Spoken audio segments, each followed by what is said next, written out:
A very good morning. So today we are discussing about the important factors which are affecting teaching and learning process. तो कौन कौन से important factors हैं जो affect कर रहे हैं teaching learning process को, और उससे रिलेटेड हम कीवर्ड्स को डिस्कस कर लेते हैं कि कौन कौन सी इंपॉर्टेंट कीवर्ड्स हैं जो इसमें पूछे जाते हैं पेपर में और जिसमें हम कंफ्यूज होते हैं। तो सबसे पहला जो फैक्टर्स है वो है टीचर फैक्टर्स और दूसरा है स्टूडेंट फैक्टर्स। तो बहुत सारे फैक्टर्स हैं जो इफेक्ट करते हैं टीचिंग लर्निंग प्रोसेस को। तो उसमें से सबसे पहला फैक्टर है टीचिंग फैक्टर, दूसरा है स्टूडेंट फैक्टर, तीसरा है factor related to environment, factor related to curriculums. तो ये सारे फैक्टर्स होते हैं जिनसे रिलेटेड क्वेश्चंस पूछे जाते हैं पेपर के अंदर। तो सबसे पहले हम डिस्कस कर लेते हैं टीचर फैक्टर्स को। तो टीचर फैक्टर्स के अंदर कौन कौन से फैक्टर्स हैं जो टीचर्स को इफेक्ट करते हैं। तो हमें पता है कि जो टीचर है वो क्या है, इंडिपेंडेंट वेरिएबल है। ये बहुत बार पूछा जाता है कि teacher is an independent variables and student is an dependent variable. जो स्टूडेंट होता है वो एक डिपेंडेंट वेरिएबल होता है क्योंकि वो टीचर के ऊपर डिपेंड करता है, और टीचर जो होती है वो इंडिपेंडेंट वेरिएबल होती है क्योंकि वो स्वयं स्वतंत्र होती है अपने बच्चों को अपने हिसाब से पढ़ाने के लिए। दूसरी बात क्या होती है कि जो कौन कौन से फैक्टर है कैसे अफेक्ट करते हैं, जो फैक्टर रिलेटेड टू टीचर्स होते हैं अफेक्ट कर सकते हैं टीचिंग लर्निंग प्रोसेस को। तो सबसे पहला फैक्टर है नॉलेज ऑफ द टीचर। एक टीचर जब क्लासरूम में पढ़ाता है तो सबसे पहले उसके पास नॉलेज होना बहुत ज़रूरी है। जिस भी पर्टिकुलर सब्जेक्ट को पढ़ा रहा है या जिस भी क्लासेस को पढ़ा रहा है उससे रिलेटेड उसके अंदर वो नॉलेज होना उसको ज़रूरी है। तो जब तक उसको नॉलेज ही नहीं होगी तो अपने बच्चे को कैसे पढ़ाएगा। तो knowledge is one of the important key words related to the teacher factors. The third one is communication skills. उसका बोलने का तरीका, उसका बच्चों से इंटरेक्शन करने का तरीका जब तक अच्छा नहीं होगा तो तब तक वो भी एक बहुत इंपॉर्टेंट फैक्टर्स है जो इफेक्ट करता है टीचिंग लर्निंग प्रोसेस को। तो सेकंड जो हमारा कीवर्ड है वो है कम्युनिकेशन स्किल्स।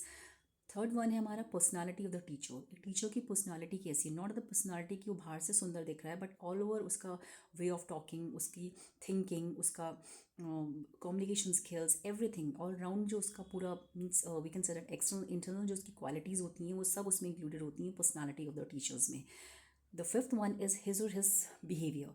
उस टीचर का, चाहे वो एक फीमेल टीचर है या मेल टीचर है, उसका क्या बिहेवियर अपने स्टूडेंट के प्रति, अपने कलीग्स के प्रति और उस स्कूल इन्वायरमेंट में, तो बहुत इंपॉर्टेंट रोल प्ले करता है as a factor. The second one is student factors. Student factors कौन कौन से होते हैं, डिपेंडेंट वेरिएबल्स होता है। सबसे पहला स्टूडेंट क्या होता है, डिपेंडेंट वेरिएबल होता है क्योंकि वो दूसरों पे डिपेंड करता है। वो किस पे डिपेंड कर रहा है, टीचर्स पे डिपेंड कर रहा है।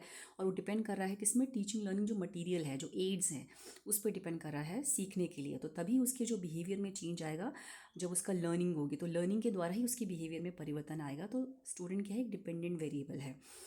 सेकेंड वन इज कौन सा फैक्टर है रिलेटेड टू स्टूडेंट जो इफेक्ट कर सकता है टीचिंग लर्निंग प्रोसेस को।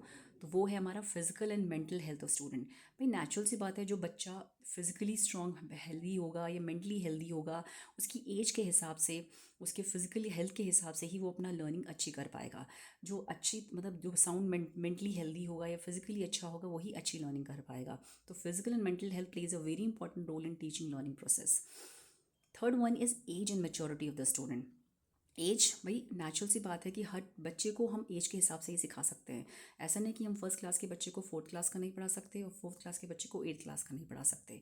तो एज और उसकी मेच्योरिटी के हिसाब से ही वो अपनी लर्निंग कर पाएगा।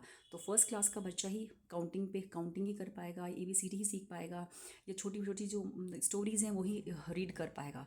और लेकिन जो हायर क्लास 12th क्लास का बच्चा है उसके अंदर एब्स्ट्रैक्ट थिंकिंग होगी, उसके अंदर कोग्निटिव थिंकिंग होगी। तो मेच्योरिटी एज के हिसाब से बच्चा अपनी लर्निंग कर पाएगा।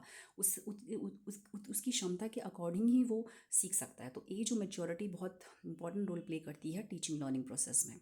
The fourth one is intelligence and interest attitude. तो ये सब कीवर्ड्स हैं। इंटेलिजेंसी मतलब उस बच्चे का इंटेलिजेंस लेवल कितना है। तो नेचुरल सी बात है, हर एज के हिसाब से उसका इंटेलिजेंसी लेवल बढ़ता रहेगा। छोटे बच्चे के अंदर कम इंटेलिजेंसी होगी, बड़े बच्चे के अंदर ज़्यादा इंटेलिजेंसी होगी।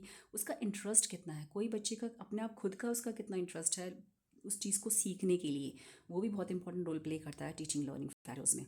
उसका एटीट्यूड कितना है, उसका बिहेवियर क्या है अपने टीचर्स के प्रति, उसका स्टडी के प्रति क्या एटीट्यूड है, वो रोल प्ले करता है बहुत इंपॉर्टेंट टीचिंग लर्निंग प्रोसेस में। कीन क्या है, वो कितना इंटरेस्ट है, वो कितना एक्टिव है, कितना अटेंटिव है। ये चीज़ है, ये these are the key words, these are the intelligence, interest, attitude, keen, active, attentive. These are the key words which are very we effect the teaching learning process. देखिए किससे रिलेटेड है कि स्टूडेंट कितना कीन है पढ़ने में, कितना इंटेलिजेंट है, कितना क्या उसका एटीट्यूड है, कितना वो एक्टिव है। तो ये सब रोल प्ले करती हैं टीचिंग लर्निंग प्रोसेस में। The fifth one is how much they are motivated. एक बच्चे कितना मोटिवेटेड है मतलब पढ़ने के लिए, मोटिवेट इन द सेंस मतलब हम उसको कितना मोटिवेट कर रहे हैं या खुद वो कितना मोटिवेट, इंटरनल और एक्सटर्नल दोनों मोटिवेशन होना बहुत ज़रूरी है। क्योंकि एक्सटर्नली कितना मोटिवेटेड है वो, इंटरनल कितना मोटिवेटेड है वो इफेक्ट करेगा बच्चे की लर्निंग प्रोसेस को। कि भाई अगर बच्चा अंदर से बाहर से दोनों तरीके से मोटिवेटेड है तो उसकी लर्निंग बहुत अच्छी होगी। जो बच्चा अंदर से मोटिवेटेड नहीं है तो वो बच्चे की लर्निंग उससे थोड़ा कम होगी। तो टोटली डिपेंड्स अपॉन कि how much that student is motivated, तो it effects the teaching learning process. Now the third one is factor related to environment. कौन कौन से फैक्टर हैं जो इन्वायरमेंट से रिलेटेड हैं, तो उनको हम देख लेते हैं। नेचुरल सी बात है, हम जो है इन्वायरमेंट से अलग नहीं है। जो टीचर है, जो स्टूडेंट है, वो इन्वायरमेंट से अलग नहीं है। तो इन्वायरमेंटल फैक्टर्स बहुत इंपॉर्टेंट रोल प्ले करता है टीचिंग लर्निंग प्रोसेस में। तो सबसे पहले तो नेचुरल इन्वायरमेंट।